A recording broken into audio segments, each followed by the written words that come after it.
Good morning student. आपण फोटोसिंथेसिसमध्ये मागच्या previous पिरियडला पाहिलं.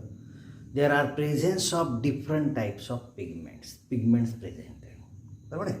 And these pigments are responsible to trap the solar energy trap करतात. मग आता प्रश्न असा आहे की हे पिगमेंट प्रेझेंट कुठं असतात, where they are located, and what is their exact position within a mesophyll cells of the leaves or on thylakoid. थायलॅकॉइडवर त्याची पोझिशन काय आहे, क्लोरोप्लास्टमध्ये ते कुठे असतात, हा प्रश्न आहे. पिगमेंट कोणकोणचे पाहिले आपण? क्लोरोफिल ए, क्लोरोफिल बी, झॅन्थोफिल, कॅरोटिनॉइड, बरोबर आहे ना. हे एवढे पिगमेंट आहेत. मग आता त्याचं एक्झॅक्ट लोकेशन कसं आहे ते आपण आता पाहू.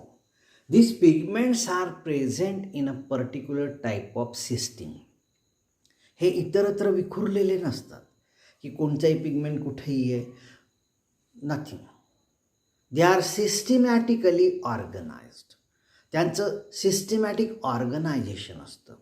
The pigments are systematically organised and this organisation we call it as a photosystem, ज्याला आपण फोटो सिस्टीम म्हणतो, बरोबर आहे. What is photosystem? The pigments, the distribution of pigment is proper. They are organized in a system. That system we call it as a photosystem. हे pigment दोन फोटोसिस्टीम मध्ये organised आहे, ज्याला आपण म्हणतो PS first and PS second. PS first means what? फोटोसिस्टीम first and फोटोसिस्टीम second, बरोबर आहे. मग आता पिगमेंट तर जास्त आहे, मग हे पिगमेंट सिस्टीम कशी ऑर्गनाइज्ड आहे पहा. Here in a pigment system first, what is PS first? PS first is a photo system first. आता ह्याच्यामध्ये रिॲक्शन सेंटर असतो. दोन्ही सिस्टीममध्ये रिॲक्शन सेंटर असतो, अँटीनी पिगमेंट असतो आणि ॲसेसरी पिगमेंट असतो, बरोबर. Reaction centre, antenna pigment molecule and accessory pigment molecule हे ठरलेले आहे सिस्टीममध्ये. जसं आपण एखादं ऑर्गनायझेशन पाहतो ना, की आता समजा पोलीस स्टेशन आहे. पहिले काय येईल? IPS लेव्हलचा SP, त्याच्यानंतर DSP, नंतर IP, बरोबर आहे. त्याच्यानंतर कॉन्स्टेबल, मग ते शिपाई वगैरे, थोडं ते झालं प्रॉपर ऑर्गनायझेशन, बरोबर आहे. आता इथेही तसंच ऑर्गनायझेशन आहे. हिअर रिॲक्शन सेंटर हा एकच असतो, अँटीनी पिगमेंट मॉलिक्यूल हा एकच असतो, किंवा एकाच प्रकारचा पण त्याचे नंबर ऑफ मॉलिक्यूल जास्त असतात. ॲसेसरी पिगमेंट परत जास्त असतो, अदर ॲसेसरी पिगमेंट हे सुद्धा जास्त असतात, बरोबर आहे. पण सिंगल असणारा कोणता? Reaction centre. There is only one molecule of reaction centre. हा आता त्या सिस्टीममधला आपण SP, बरोबर आहे. हा समजा ॲडिशनल SP आपण म्हणू, बरोबर आहे. त्याच्यानंतर ॲसेसरी म्हणजे खाली चला चेन घेत, आता IP नंतर PSI, हे जे लेव्हल आहे ती आता खाली खाली होते, बरोबर आहे. आणि त्याच्यात सगळ्यात शेवटचा घटक कोणता? शिपाई. तशीच ही चेन आहे. In a photo system first, आता फोटो सिस्टीम फर्स्टमध्ये रिॲक्शन सेंटर आहे क्लोरोफिल A700, त्यालाच आपण म्हणतो P700, बरोबर आहे. क्लोरोफिल A700 और P700. Now what this term indicates 700? It means that this pigment molecule is responsible to trap the solar energy up to the wavelength 700 nm, बरोबर आहे. ही 700 nm पर्यंतची लाईट ॲब्सॉर्ब करू शकेल. रिॲक्शन PS फर्स्टमध्ये एकच reaction centre आहे, that is chlorophyll A700. Number of molecule is 1, एकच मॉलिक्यूल आहे, बरोबर आहे. दुसरा पहा, antenna pigment molecule chlorophyll A683. This indicate the wavelength. and the number of pigment is about 200 molecules are there. Accessory pigment molecule chlorophyll B, accessory pigment molecule chlorophyll B, number is few. And other accessory pigment like carotenoid and xanthophyll, the number of molecule is 50. बरोबर आहे. म्हणजे ह्याच्यामध्ये तुमच्या एक लक्षात आलं असेल, this system is responsible to absorb light up to 700 nm. बरोबर आहे. रिॲक्शन सेंटर कोण आहे? Chlorophyll A 700. Antenna pigment molecule chlorophyll A683, accessory pigment chlorophyll B, other accessory pigment carotenoid, xanthophyll 50 molecules. बरोबर आहे. नाउ आता ही सिस्टीम काय काम करते पहा. It is responsible to carry cyclic photophosphorylation and helps PS second in producing assimilatory power. काय function काय करते? It is responsible for cyclic photophosphorylation. ह्या सिस्टीमने सायकलिक फोटोफॉस्फोरायलेशन घडून येईल. And it is responsible to produce assimilatory power और it helps photosystem second to generate assimilatory power, that is NADPH2. बरोबर आहे. ह्याचे दोन फंक्शन. आता दुसरी सिस्टीम कोणची? PS second. मग ह्याच्यामध्ये तेच क्लोरोफिल रिॲक्शन सेंटर कोण आहे? Chlorophyll A680. याचा किती मॉलिक्यूल आहे? 1. बरोबर आहे. It means it is responsible to trap the light energy up to the wavelength 680 nm. Then antennae pigment molecule chlorophyll A670, 200 molecules are there. Then accessory pigment molecule chlorophyll B, it is comparatively much more as PS first. PS first पेक्षा ह्याच्यामध्ये जास्त राहील. And then other accessory pigment carotenoid and xanthophyll, the number of molecule is 50. बरोबर आहे. Means this system is responsible to trap the light up to 680 nm. हा 680 nm पर्यंतची light absorb करू शकेल. What is its function then? मग ह्याचं function काय? It is responsible और it in association with PS first, it is responsible to carry non-cyclic photophosphorylation.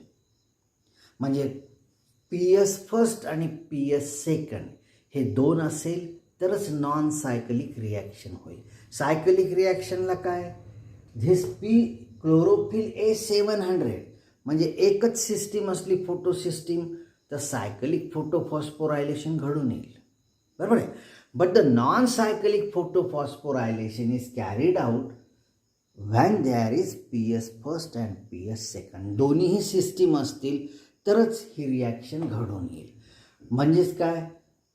In association with PS first, it is responsible to carry non cyclic photophosphorylation. It is responsible for photolysis of water. हा वॉटरचं breakdown करायला महत्त्वपूर्ण role play करेल. And third is it pick up the electron released during photolysis of water. पाहायचं function काय? पहिलं function काय? along with PS first, it is responsible to carry non-cyclic photophosphorylation. दुसरं फंक्शन आहे, it is responsible for photolysis of water. Photolysis means what? Photo means light, lysis means breakdown. Means breakdown of water molecule is carried out in a non-cyclic photophosphorylation. आणि ह्याच्यामधलं तिसरं function काय? वॉटरचं breakdown झाल्यानंतर जो electron liberate होईल. So it is responsible to pick that electron which is release during photolysis of water. Photolysis झाल्यानंतर जो electron बाहेर येईल त्याला घेणं, त्याला कॅरी करणं. This is also the function of non-cyclic photophosphorylation. Now, both photosystems are required for photolysis of water. PS first is located on outer surface of thylakoid, while PS second is located on inner surface of thylakoid. थायलॅकॉइडच्या outer सरफेसवर PS first आणि inner सरफेसवर PS second locate होत असतं. PS first is get activated by the light of wavelength longer as well as shorter than 700 and PS second is activated up to the wavelength 680. बरोबर आहे ना. Core complex ज्याला आपण core complex म्हणतो हा कसा बनलेला आहे पहा बरं. CC ज्याला म्हणतो, composed of one chlorophyll A molecule as a reaction center with 40 to 50 other chlorophyll molecules, electron acceptor and donor. They are responsible to form a core complex. It is also there is अजून एक term ह्याच्यामध्ये ज्याला आपण LHC म्हणतो, light harvesting system. It is also called antenna complex. It has rest of chlorophyll and accessory pigment molecule. अशा रीतीने ही photo system आपली बनलेली आहे. बरोबर आहे. आता ह्या फोटो सिस्टीममध्ये the light plays the important role. याच्यामध्ये लाईट हाचा इम्पॉर्टंट रोल आहे. Now how the light plays important role. आता लाईट ह्याच्यामध्ये इम्पॉर्टंट रोल कसा प्ले करतो. That is second, nature of light and its trapping during the process of photosynthesis. दुसरं heading पहा, nature of light and its trapping during the process of photosynthesis. Now the ultimate source of energy is solar energy. आपल्याकडे sunlight हा एकच source आहे एनर्जीचा. बरोबर आहे. Solar energy is the ultimate source of energy. बरोबर आहे. To the planet अर्थ. नाव sunlight is a type of energy called radiant energy or electromagnetic energy. According to electromagnetic theory, which was proposed by James Clerk Maxwell in 1960, light energy shows dual nature. James Clerk Maxwell. The light energy shows dual nature. Dual nature म्हणजे काय? हा दुटप्पी आहे. दोन त्याला रूप आहे. कसं? Wien the light passes through the space. आता हा इथे दिस is sun, this is earth. ही अर्थ आहे, याच्यावरती लेअर आहे troposphere, stratosphere, mesosphere, ionosphere and this is a space. ही स्पेस आहे. बरोबर आहे. Now when light passes through the space it behaves as a wave. हा वेव्ह म्हणून बिहेव करेल. बरोबर आहे.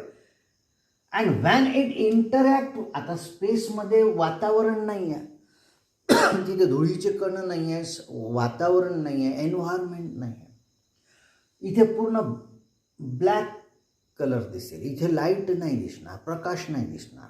पण समजा इथे दुसरं ऑब्जेक्ट आला आणि ह्या ऑब्जेक्टवरनं जर लाईट रिफ्लेक्ट झाला, दॅट सरफेस शाईन्स. तिथे तो तेवढा सरफेस चमकेल. म्हणजेच काय? The ultimate source of energy is light. It is having a dual nature.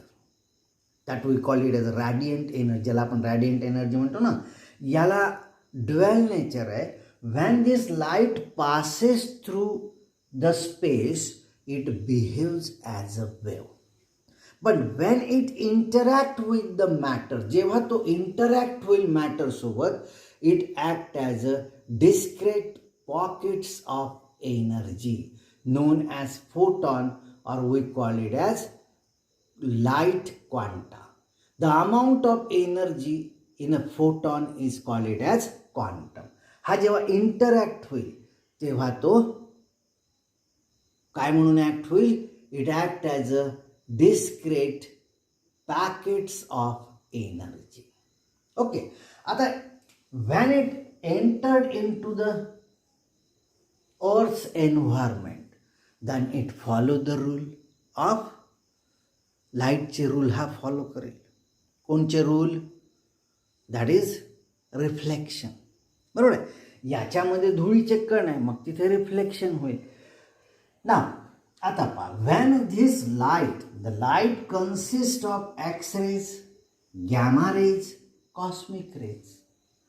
Then ultraviolet rays, which is having 10 mu to 390 mu wavelength. Then visible spectrum, visible म्हणजे जो आपण पाहू शकतो तो. Sunlight consists of two types of light, visible light and invisible light. जो आपण naked आईजनी पाहू शकतो तो व्हिजिबल आणि जो पाहू शकत नाही तो invisible. Now X rays, gamma rays, cosmic rays, ultraviolet radiation or ultraviolet rays which we cannot be able to observe with the naked eyes. We observe the visible spectrum and the wavelength of visible spectrum ranges from 390 to 760. Then infrared rays, again invisible, electric rays, again invisible. Now when this visible spectrum passes through the prism, it splits into 7 different colors of light that we call it as a VIBGYOR. Now each light is having its own wavelength. The visible spectrum ranges in between 390 to 760. बरोबर आहे. याची wavelength आहे 390 to 760. आणि हा जेव्हा प्रिझममधनं pass करू आपण तेव्हा हा स्प्लिट होईल 7 डिफरंट कलर्स ऑफ लाईटमध्ये, ज्याला आपण व्हिबजॉयर म्हणतो. Now each light is having its own wavelength. प्रत्येक लाईटची त्याची स्वतःची वेवलेंथ आहे. Now here violet ranges in between 390 to 430, indigo 430 to 470, blue 470 to 500, green 500 to 560, then yellow 560 to 600, orange 600 to 650 and red 650 to 760 nm. That is mu, that is wavelength. Right? Now these different rays are not equally absorbed by the plant. आता हे सगळे equally absorb होत नाही. When the absorption spectrum is studied, the absorption spectrum is studied with the help of spectrophotometer. हे स्पेक्ट्रोफोटोमीटरद्वारे आपण study करू शकतो. When the absorption spectrum of the light is studied, we found that the absorption of red, blue, then red light is more. सगळ्यात जास्त absorption blue आणि red लाईटचं होत असतं. The green light has no effect on rate of photosynthesis. Green लाईटमध्ये फोटोसिंथसिसचा rate वाढतही नाही आणि कमीही होत नाही. The action spectrum shows that maximum photosynthesis takes place in a blue and red region of spectrum. The first action spectrum of photosynthesis was studied by T.W. Engelmann in 1882 using a green algae Spirogyra and oxygen-seeking bacteria. So Engelmann first studied this spectrum. Now this light, आता हे लक्षात कसं ठेवायचं पा, 390 ही range दिसतेच तुम्हाला, 390 to 760. आता 390 443645 हा number लक्षात ठेवायचा. ह्याच्यामध्ये 40 ॲड केले की 430, बरोबर. 430 मध्ये परत 40 ॲड केले तर 470, 30 ॲड केले 500 येईल, 60 ॲड केले 560 येईल, 4 ॲड केले म्हणजे 40 ॲड केले 600 येईल, दॅन 650 760, बरोबर आहे. 443645 हा नंबर लक्षात ठेवायचा. आणि ही रेंज तुम्हाला माहितीच आहे 390 टू 760, बरोबर आहे. So this photon is the smallest unit of light and photon carries energy in a form of quantum. आता ही एनर्जी ॲब्सॉर्ब कशी होते पहा. इन अ नॉर्मल स्टेटमध्ये this chlorophyll is having an electron in an outer orbit. This is chlorophyll A. बरोबर आहे. This chlorophyll A is having an electron in an outer orbit. ह्याच्या outer ऑर्बिटमध्ये electron आहे. बरोबर आहे. आता ह्या ऑर्बिटमध्ये राहण्यासाठी त्याला एनर्जी लागेल. It is having a particular amount of energy which is required to remain present in this orbit of chlorophyll A. बरोबर आहे. आता समजा हा झाला ground state. Now van light fall on this leaf, आता जेव्हा सूर्य उगवेल सोलार एनर्जी पानावरती पडेल, क्लोरोफिल पिगमेंट आणि अदर पिगमेंट जे आहे हे पिगमेंट सोलार एनर्जी ट्रॅप करतील. आता ॲसेसरी पिगमेंट हे जे बाकीचे पिगमेंट आहे ना, they transfer their energy to chlorophyll A. त्याला रिॲक्शन सेंटर का म्हणतात माहिती का? कारण हे बाकीचे पिगमेंट एनर्जी ट्रॅप करू शकतात. They are responsible to trap the solar energy, but they are not capable to transfer this solar energy into chemical form. ते केमिकल फॉर्ममध्ये ट्रान्सफर करू शकत नाही. मग ते काय करतात? They transfer their energy to chlorophyll A. आणि क्लोरोफिल ए काय करतो? त्याची स्वतःची ट्रॅप केलेली energy plus energy which is transferred by this pigment, ही पूर्ण एनर्जी तो काय करेल? केमिकल फॉर्ममध्ये ट्रान्सफर करेल. दॅट इज ATPमध्ये ट्रान्सफर करेल. लक्षात आलं?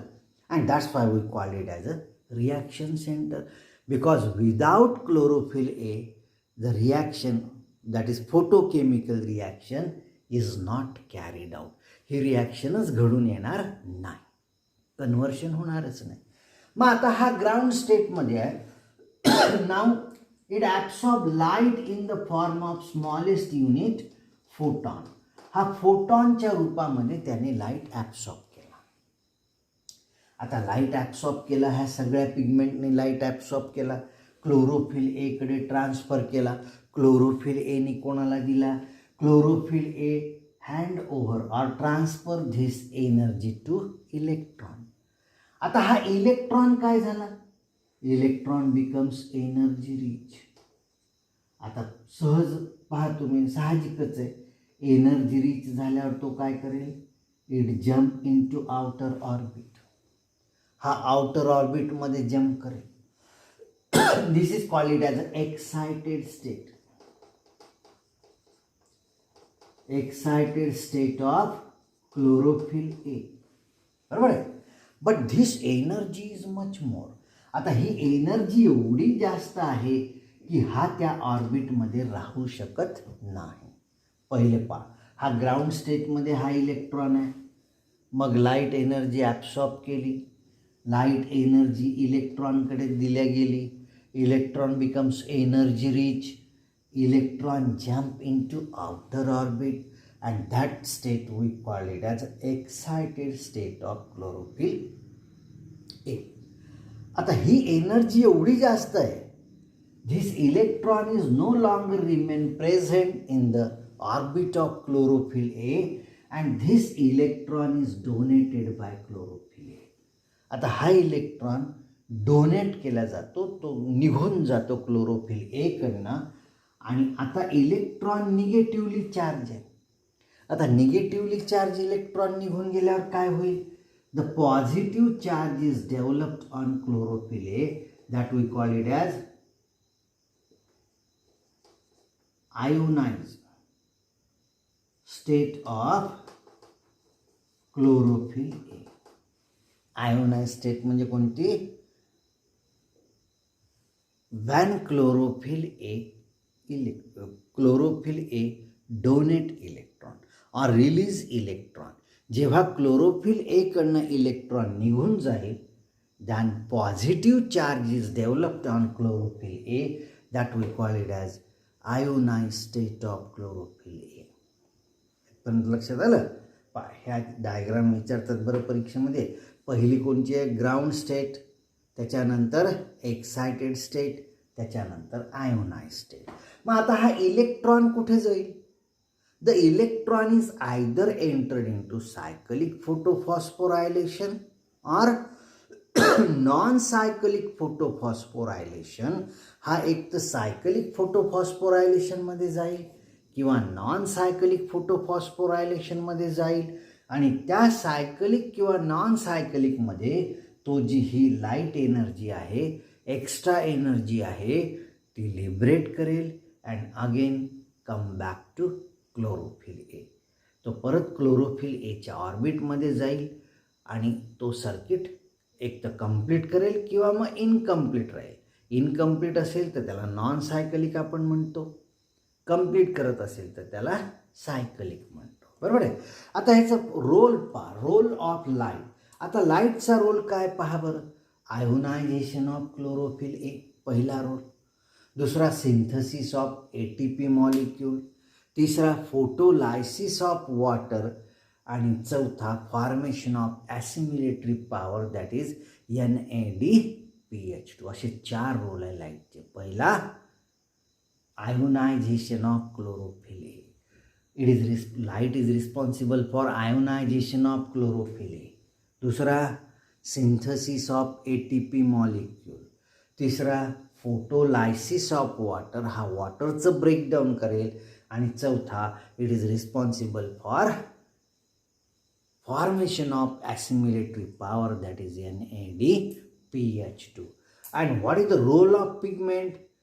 absorption and transfer of light energy, photolysis of water and liberation of oxygen. These are the roles of pigment. बरोबर आहे. पिगमेंट आणि लाईटचे रोल वेगळे वेगळे. लाईटचे रोल कोणकोणते आहे? पहिला आयोनायझेशन ऑफ क्लोरोफिल ए, दुसरा सिंथसिस ऑफ ATP मॉलिक्यूल, तिसरा photolysis of water, formation of assimilatory power. आणि पिगमेंटचा रोल कोणता आहे? Absorption and transfer of light energy, दुसरा फोटोलायसिस ऑफ वॉटर, तिसरा liberation of energy. These are the roles of pigment. Okay, इथपर्यंत लक्षात आलं. पण हे थोडंसं महत्त्वाचं आहे, थोडंसं तुम्हाला समजून घ्यावं लागेल. आणि आता हा इलेक्ट्रॉन कुठे जातो हे आपण पुढच्या टप्प्यात पाहू. म्हणजे तो एक तर सायकलिकमध्ये जाईल किंवा नॉन सायकलिकमध्ये जाईल. मग सायकलिकमध्ये गेला तर तो कुठे कुठे एनर्जी लिबरेट करतो, नॉन सायकलिकमध्ये गेला तर तो कोणत्या कोणत्या टप्प्याला इलेक्ट्रॉन हा एनर्जी रिलीज करेल हे आपण पुढच्या टप्प्यात पाहू. तूर्त तुम्हाला एवढं समजलं आहे का? हे महत्त्वाचं आहे. आणि हा लेसनही तसा एकदा समजला ना सोपा आहे. ओके, इथपर्यंत ठीक आहे. थँक्यू.